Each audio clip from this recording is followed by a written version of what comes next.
Meus irmãos, nós começamos na terça-feira a falar sobre a mensagem do Evangelho, onde muitos cristãos, mas muitos cristãos não sabem nem o que é a mensagem do Evangelho. Cantam, falam, discursam sobre o Evangelho, mas não sabem o que é. Eu sei que muitos de vocês estão passando por muitas necessidades hoje em dia, e há uma tentação muito grande no meu coração para atender a essa necessidade que todos vocês têm de ouvir uma palavra de conforto, de consolo, de fé, de esperança. E nós sempre estamos fazendo isso, mas não posso deixar de falar sobre a necessidade da igreja de aprender um pouco mais sobre a mensagem do Evangelho. Porque Deus, Ele não chamou você, meu filho. Deus não te chamou para ficar parado. Deus te chamou para ser um missionário. Deus te chamou para ser um evangelista. Este é o propósito da igreja. Este é o nosso chamado. Esta é a nossa vocação. Então nós temos que orar para que Deus nos dê mais ousadia, mais autoridade para cumprirmos com o nosso chamado, irmãos. Porque não fazer isso é pecado. Deixar de evangelizar é pecado. Deixar de pregar evangelho é pecado. E eu sei que nenhum de nós aqui deseja viver em pecado. Nós não podemos deixar de pregar o evangelho, meus queridos irmãos. Há muitas pessoas aí precisando sim de uma palavra de fé, de conforto, de esperança, de cura, de bênção, de vitória, mas a mensagem que vai realmente trazer um resultado duradouro para essas pessoas é a mensagem do evangelho. Somente o Evangelho pode libertar completamente a vida humana. Nós não podemos ser como aqueles leprosos, os 9 leprosos, dos 10 que Cristo curou. 9 apenas queriam a cura, somente a cura. Não queriam seguir Jesus, não queriam adorar a Jesus, não queriam reconhecer que Jesus é Deus. Portanto, ao receberem a cura, eles foram embora. Os 10 foram embora, mas de repente um se tocou e voltou para agradecer, mas não apenas para agradecer pela cura, mas também para seguir a Jesus Cristo. Fazer de Jesus o seu Salvador, fazer de Jesus Cristo o seu Rei, o dono da sua vida e de toda a sua existência, porque Cristo, Ele é realmente isso. Nós não podemos, irmãos, mesmo no meio dessa pandemia, deixar de pregar o Evangelho para pregarmos outra coisa. Nós temos que apresentar o Evangelho para essas almas perdidas. Eu sei que nesses dias as pessoas estão muito sensíveis a Deus, e deveriam mesmo. Estão ouvindo muitas músicas que falam de Deus, mas eu vejo que a maioria dessas pessoas, que assim estão fazendo isso, não querem um compromisso salvífico com o Senhor Jesus. Querem apenas a proteção dEle. Querem apenas a bênção dEle. Querem apenas as mãos dEle. Nós não devemos ser esse tipo de gente e nem oferecer isso para outras pessoas. Se as pessoas querem ouvir alguma coisa de Deus da nossa boca, que nós possamos então apresentar para elas o Evangelho. E a mensagem do Evangelho, irmãos, apesar de ser uma mensagem simples, é uma mensagem muito poderosa. Muito poderosa. Ela é tão simples, mas tão simples que muitos cristãos até não acreditam que a mensagem do Evangelho seja tão poderosa assim. E é por isso que muitos cristãos tentam colocar algo mais na mensagem do Evangelho. A mensagem do Evangelho, irmãos, ela tem 4 pontos, como eu já ensinei aqui para vocês. Eu queria que vocês tomassem nota desses 4 pontos, porque na hora que um pai seu, uma mãe sua, um parente seu, estiver no leito de morte, e a única coisa que resta fazer é pregar o Evangelho, para ver se pelo menos salva a alma daquela pessoa, que você possa então pregar o Evangelho verdadeiro, genuíno para aquela pessoa. Então, por favor, queridos, em nome de Jesus Cristo, tome nota do que nós vamos falar aqui hoje. Em nome de Jesus. Para que cada um de vocês se torne realmente um pregador do Evangelho. E essa missão de pregar o Evangelho não é simplesmente para o pastor. Essa missão é da igreja. Deus, Ele comissionou a igreja dele, o povo dele. Então, desde Lucas, que eu acho que é o mais novo aqui hoje, até o mais velho aqui, tem essa missão de pregar o Evangelho. O Evangelho, irmãos, não é outra coisa. temos que pregar o Evangelho. Então, como eu disse, a mensagem do Evangelho, ela tem 4 pontos. Quais são os 4 pontos? Deus, homem, Jesus e resposta. A mensagem do Evangelho contém esses 4 pontos: Deus, homem, Jesus e resposta. A mensagem do Evangelho fala de um Deus glorioso, de um Deus transcendente. O que é transcendente? Deus é muito maior do que tudo que foi criado. Os universos, os cientistas não conseguem medir e jamais conseguirão. Existem trilhões e trilhões de estrelas apenas em nosso sistema solar. E iguais ao nosso sistema solar, existem mais bilhões e bilhões e bilhões de sistemas solares como o nosso. E nenhum deles, todos eles juntos, não chegam nem perto do tamanho, da imensidão, da grandiosidade do nosso Deus. Ele é grandioso. O nosso Deus, Ele é Espírito. O nosso Deus, Ele é santo. O nosso Deus, Ele é perfeito. O nosso Deus, Ele é correto. O nosso Deus, Ele é justo. E Deus, em toda a sua glória, Ele resolveu criar a terra, o planeta Terra, e colocar nesse planeta, segundo ponto, o homem. Para que este homem, esta criatura, pudesse viver de acordo com o seu padrão. Qual é o padrão de Deus para a humanidade? Deus te criou para você viver do seu jeito? Não.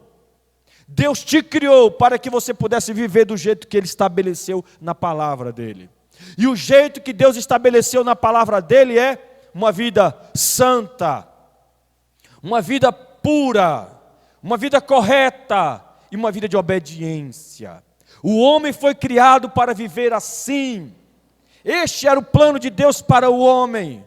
Mas Deus deu ao homem o livre-arbítrio. Deu para Adão o livre-arbítrio.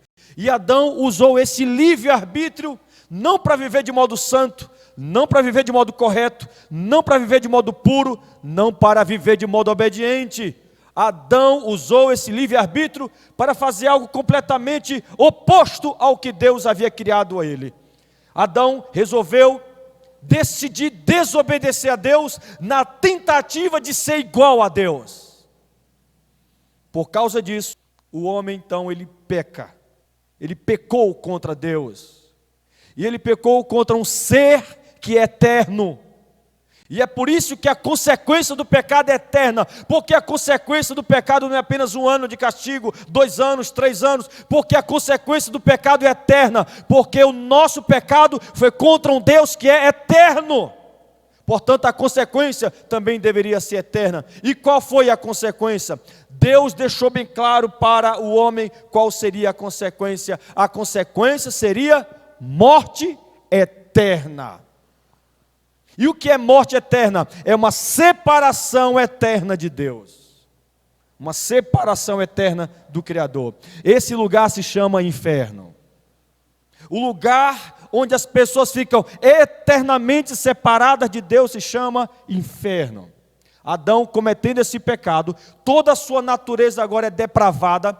Ele possuía uma natureza santa, pura, perfeita, correta, mas infelizmente, devido ao seu livre-arbítrio que ele usou para o mal, para desobedecer, ele perdeu totalmente esses atributos.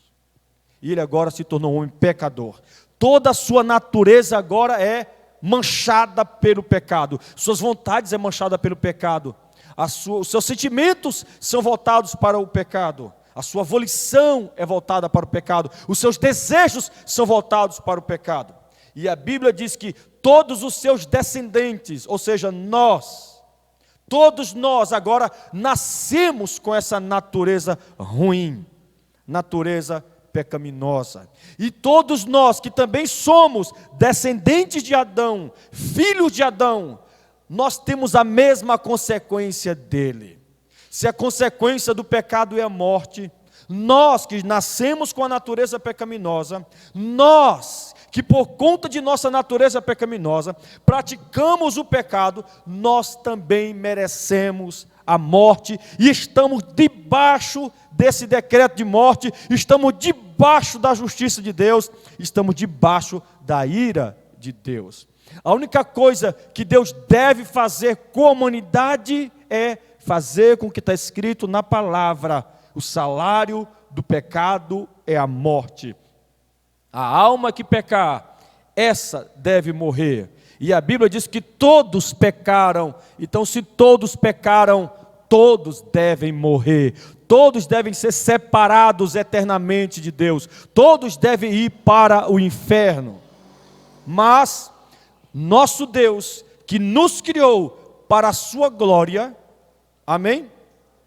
Na eternidade, Ele bolou um plano para nos resgatar. Ele bolou um plano para nos trazer de volta para aquele lugar onde nós tínhamos uma natureza santa, pura e perfeita. Deus, Ele bolou um plano para restaurar a sua criação, sem desobedecer a sua lei. Deus não poderia restaurar a sua criação sem antes fazer com que a sua lei fosse cumprida. Qual lei? Se você pecar, você tem que morrer. A alma que pecar, essa morrerá. Deus disse para Adão: se você me desobedecer, certamente você vai morrer. Essa lei tinha que ser cumprida. Se Deus então cumprisse com essa lei sobre todos os que pecaram, ninguém sobreviveria, ninguém seria poupado, todos seriam condenados, porque a lei de Deus demanda a nossa condenação. E não há inocentes na face da terra, não há um justo sobre a terra, não há ninguém bom sobre esse planeta. A Bíblia diz que todos pecaram, todos estão destituídos, afastados da glória de Deus. Todos são inúteis, todos são miseráveis, todos são imundos, todos são inúteis perante os olhos daquele que é transcendente, que é santo, que é perfeito, que é criador, que é justo e que é correto. Não haveria, irmãos, um jeito de nós mesmos nos limpar, não havia outro jeito de nós mesmos nos purificar, não havia. O que então Deus fez para nos salvar, irmãos? Já que somos pecadores, sujos, imundos, depravados aos olhos de Deus, o que foi feito para que pudéssemos ser salvos? Esse Deus que é correto, esse Deus que é justo, santo, e que deveria nos condenar pela sua justiça, Ele, pelo seu amor, resolveu nos salvar. Ele resolveu nos salvar pelo seu amor, mas também obedecendo a sua lei. Ele resolveu nos salvar nos amando, mas também através da sua justiça. Deus, para nossa salvação, terceiro ponto da mensagem do Evangelho, Ele enviou uma outra pessoa, igual ao primeiro de nós. Se o pecado entrou no mundo, se o pecado faz parte da nossa humanidade agora, e o pecado entrou na nossa história, através de um homem santo, puro e perfeito, aquele que Deus deveria enviar para nos salvar, também deveria ter essa mesma natureza, santa, pura e perfeita. Aqui na terra não havia um homem assim, mas lá no céu havia. Lá no céu há. Então Deus enviou o próprio Filho dele, Jesus Cristo, terceiro ponto da mensagem do Evangelho, para nascer aqui e se tornar um de nós, nascer de uma mulher virgem chamada Maria, aleluia, grávida pelo poder do Espírito Santo. Jesus então se humilhou de tal modo. Alguns pensam que Jesus que se humilhou na cruz. Não, irmãos, Jesus se humilhou quando Ele se tornou um de nós. Quando Ele se tornou homem, ali estava uma grande humilhação para Jesus. Ele se tornar um homem seria uma grande humilhação para Ele. Ele deixar toda a sua glória, todo o esplendor da sua glória, Ele deixar o céu, deixar a presença do Pai, aleluia, para se tornar um de nós. Isso foi humilhante para Jesus, mas por amor a mim e a você, Ele fez isso. Ele se humilhou, Ele se tornou um de nós, Ele se tornou uma criança, aleluia, e nunca desobedeceu seus pais. Jesus foi uma criança que nunca pecou, nunca pecou, nunca. Dá para você imaginar uma criança completamente perfeita? Jesus assim foi. Dá para imaginar um adolescente perfeito? Jesus foi um adolescente perfeito. Dá para imaginar um jovem que nunca cometeu um único pecado? Nunca praticou um pecado? Nem nos seus pensamentos havia pecado? Não havia pecado nos comportamentos, nos atos, nem nos pensamentos de Jesus. Jesus nunca olhou para uma jovem de modo impuro. Nunca, nunca. Jesus se tornou um homem sem nunca cometer um único pecado. Jesus então se tornou o segundo Adão. O primeiro Adão trouxe morte para nós. O primeiro Adão trouxe miséria para nós. O primeiro Adão trouxe doenças para nós. Porque o mundo está desse jeito, irmãos, por causa de Adão, por causa do primeiro de nós, por causa do pecado original. Porque há tanta desgraça, tanta guerra, tanta miséria, tanta violência, tanta desigualdade social, por causa do pecado. Se o primeiro Adão trouxe tudo isso para a humanidade, o segundo Adão iria trazer completamente algo contrário a tudo isso. O segundo Adão iria trazer paz. O segundo Adão iria trazer vida. O segundo Adão iria trazer igualdade social. O segundo Adão iria trazer um reino de justiça para nós. E assim Cristo se tornou este segundo Adão, um homem perfeito, puro, sem pecado nenhum. Jesus se tornou o sacrifício perfeito. Se a alma que pecar, essa deve morrer. Então Jesus Cristo, com 33 anos, ele sobe numa cruz. Ele deixou bem claro que não foi os romanos que estavam matando ele, que não foram os judeus que estavam matando ele. Ele mesmo estava dando a sua própria vida. Ele mesmo estava subindo na cruz voluntariamente. Pilatos achava que era ele que tinha poder de salvar Jesus. Jesus Cristo disse para ele: olha, você não tem poder nenhum sobre mim. Fique sabendo uma coisa, Pilatos, que se eu quisesse, eu clamaria ao meu Pai aqui agora, e ele mandaria uma legião de anjos, ele me livraria disso aqui e destruiria com tudo. Eu estou indo para a cruz porque eu quero ir. E por que eu quero ir? Porque através da minha morte eu vou salvar muitos. De que jeito? Jesus salvou muitos. Jesus pegou todos os nossos pecados, todos eles, todos os nossos pecados.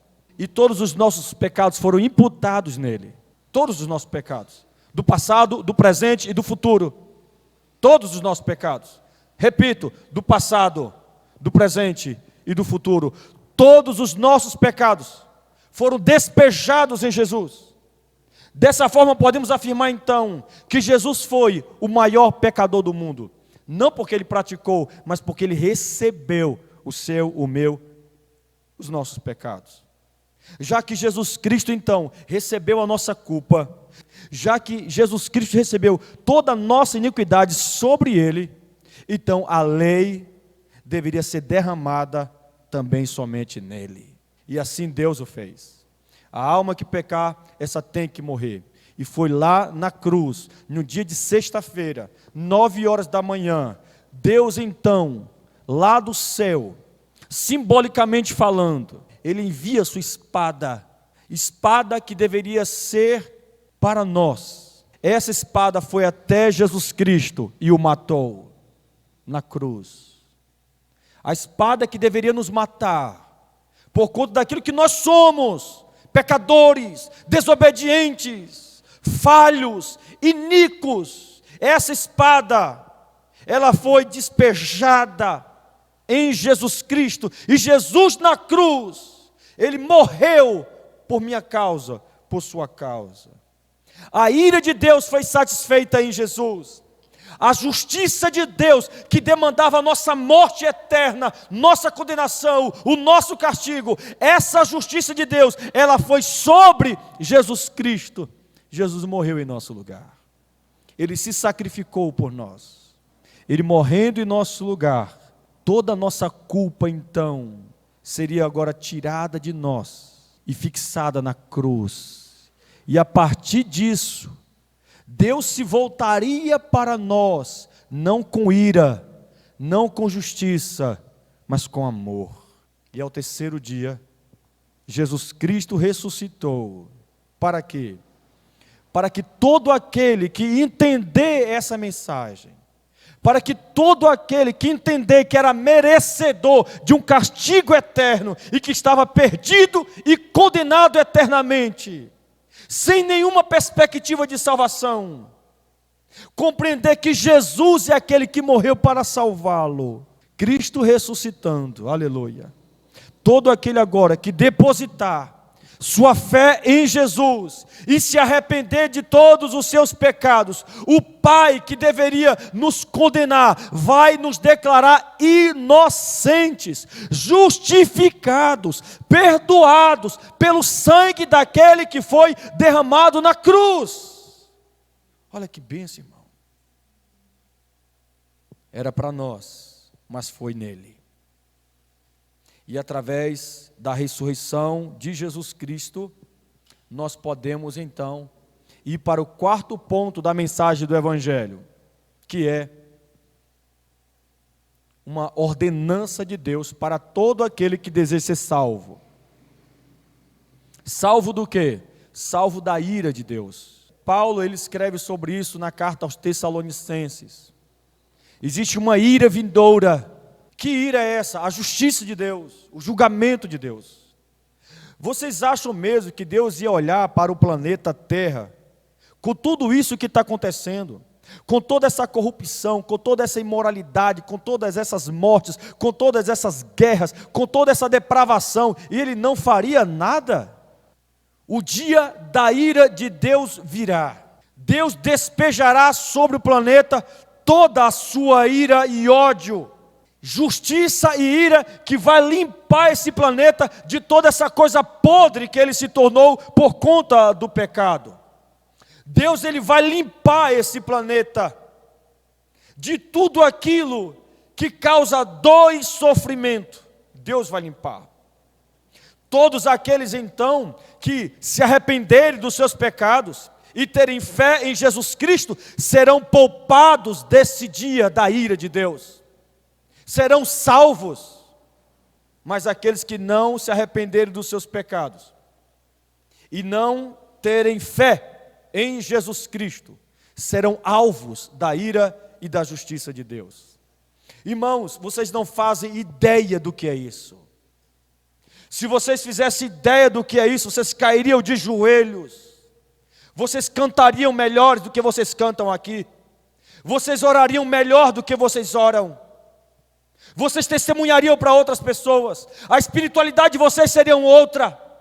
Vocês teriam muito mais amor por Jesus Cristo, muito mais devoção por Jesus Cristo, se vocês tivessem uma ideia do que é a ira de Deus que virá sobre esse planeta. Deixa eu ilustrar um pouquinho para vocês aqui o que é a ira de Deus. Deus já mandou a ira dele algumas vezes aqui para essa terra, mas é uma ira misturada. A ira que Deus já se manifestou no planeta era uma ira misturada.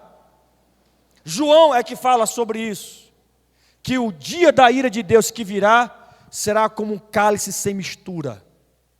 O que é o cálice? É cálice com vinho. Naquela época existia dois tipos de vinho, como hoje também. Existia o vinho fraco, que era misturado com água. Existia o puro vinho.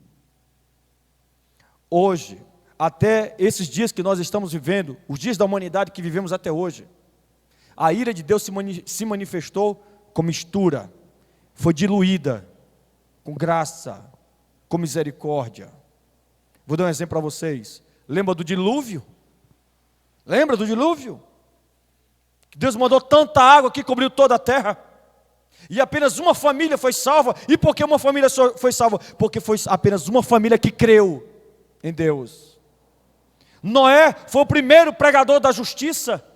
Noé pregou a justiça de Deus naquela época, dizendo para o povo: se arrependam, porque o dilúvio virá. Se arrependam, porque o dilúvio vai vir. Deus vai destruir tudo por conta do pecado de vocês. Somos todos pecadores. Se arrependam e se voltem para Deus. A Noé pregou durante 120 anos. Ninguém quis, ninguém deu ligança, apenas a família dele. Deus então mandou a ira misturada. Ali tinha graça. Ali ainda tinha misericórdia, porque salvou uma família ainda. E a água cobriu toda a terra. Lembra do deserto? quando Deus tirou o povo do Egito e levou para a terra de Canaã, mas no meio do caminho, mesmo depois do povo ver todas as 10 pragas que Deus havia derramado no Egito para salvar o povo dele, mesmo depois do povo estar vendo fogo durante a noite para eles não morrerem de frio, nuvem durante o dia para eles não morrerem de calor, mesmo depois deles estar vendo o maná caído do céu, Deus mandando comida, literalmente do céu, e mesmo assim, o povo, eles fizeram um bezerro de ouro para adorar no lugar de Deus, cometendo o pecado da idolatria. Deus manifestou a ira dele, abriu a terra, e todos aqueles que estavam adorando o bezerro de ouro, foram engolidos vivos, pela terra. Lembra de Sodoma e Gomorra, quando o pecado do lesbianismo e do homossexualismo tomou conta daquelas 2 cidades? A ponto dos moradores daquelas cidades, quando Deus mandou anjos ali para livrar a família de Ló daquele lugar, quando eles viram os anjos, eles tentaram pegar os anjos. Tamanha era a depravação daquele povo. O que Deus fez ali? Deus mandou fogo naquela cidade, nas 2 cidades, e consumiu todos que estavam lá. Aquilo ali era a ira de Deus, para consumir o pecado. E deixa eu dizer uma coisa para vocês: não há separação entre pecado e pecador. Pecado e pecador é uma coisa só. Essa teologia liberal, para dar uma diluída nisso aí, eles separaram. Pecador é uma coisa e pecado é outra coisa. Não, a Bíblia não se refere a pecado e pecador como 2 coisas separadas. É uma coisa só. Como Deus vai destruir o pecado? Destruindo o pecador. Porque o pecador e o pecado é uma coisa só. Deus fez aquilo no deserto para libertar o povo daquele pecado de idolatria. Deus fez aquilo no dilúvio também para libertar o povo do pecado da idolatria. Deus fez aquilo em Sodoma e Gomorra para livrar aquela região daquele pecado de homossexualismo, de lesbianismo, que é uma coisa horrível aos olhos de Deus. E eu pergunto a vocês: vocês acham mesmo que Deus ia ver tudo isso que está acontecendo nesse planeta e Ele não vai derramar a ira dele? Vai, irmãos. Foi para isso que Cristo veio, porque a ira vai vir. Não tem nada que possa segurar a ira de Deus. A ira de Deus será despejada nesse planeta. E ai daquele que não se encontrar do lado do Cordeiro. Ai daquele que não tiver fé em Jesus. Ai daquele que não se arrepender dos seus pecados. Sofrerão a justa ira de Deus sem mistura. Dilúvio tinha mistura, no deserto havia mistura, Sodoma e Gomorra havia mistura, mas está vindo uma ira aí, que será terrível. Não haverá mistura, não haverá graça, não haverá misericórdia, não haverá compaixão, não haverá piedade. Compaixão é agora, piedade é agora. É agora, irmãos. Antes que Cristo volte, Deus está agindo com compaixão, com graça e com misericórdia, dizendo para mim e para você: se arrependa, se arrependa, se volte para Jesus, se volte para o meu filho. Foi Ele que morreu no seu lugar, foi Ele que deu a vida dele para salvar a sua vida pertence a Ele. Entregue a tua vida para Ele e Ele te salva do pecado, Ele te salva da morte, Ele te salva da ira vindoura. Então Deus, no quarto ponto da mensagem do Evangelho, o que Deus quer de mim, de você e de toda a humanidade? Deus quer uma resposta. E é por isso que a mensagem do Evangelho tem 4 pontos. Se você for pregar para alguém, você tem que trabalhar esses 4 pontos com a pessoa. Você tem que mostrar quem é Deus. Você tem que mostrar a queda dessa pessoa. Você tem que mostrar para essa pessoa que ela é pecadora. E Deus olha para essa pessoa, para todos nós, como pecadores. E que Jesus é o nosso Salvador. E por conta de todo esse plano maravilhoso, Deus, Ele quer uma resposta nossa. Qual resposta? Fé e arrependimento. É isso que Deus quer. É a única coisa que Deus quer. Tenha fé em Jesus e se arrependa dos seus pecados. Mude a sua vida. Mostre que você tem fé em Jesus. De que jeito? Através do arrependimento, através da mudança. A palavra arrependimento significa mudança. Mostre que você se arrependeu. Mostre que você tem fé em Jesus. Através de uma vida transformada. Através de uma vida mudada. Através de uma vida liberta. Todos aqueles que assim fizer serão poupados e salvos do dia da ira de Deus. Eu quero só ler esse texto com vocês, de Tessalonicenses, onde nos informa sobre esse dia que virá.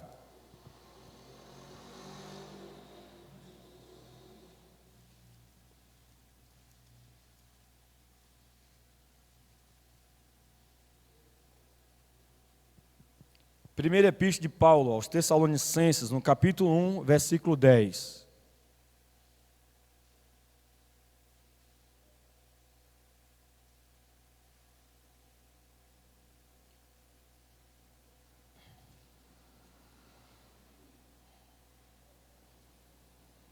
Primeira Epístola de Paulo aos Tessalonicenses, capítulo 1, versículo 10.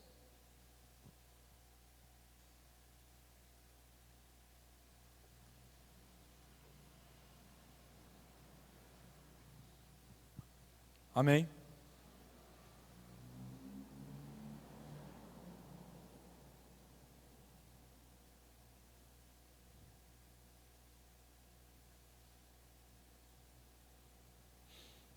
E para guardardes dos céus o seu Filho, a quem ele ressuscitou dentre os mortos. Qual é o nome dele? Está aí no texto. Jesus, que nos livra da ira vindoura.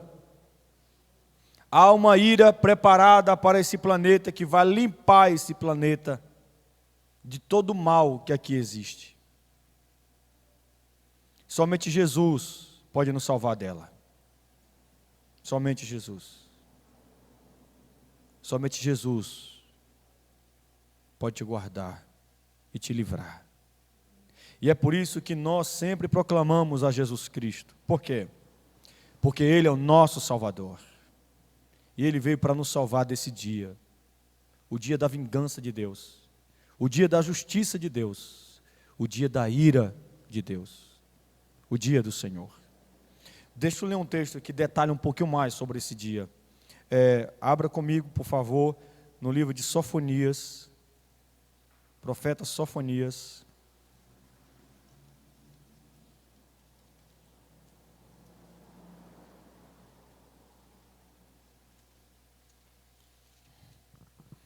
Capítulo 1, verso 14.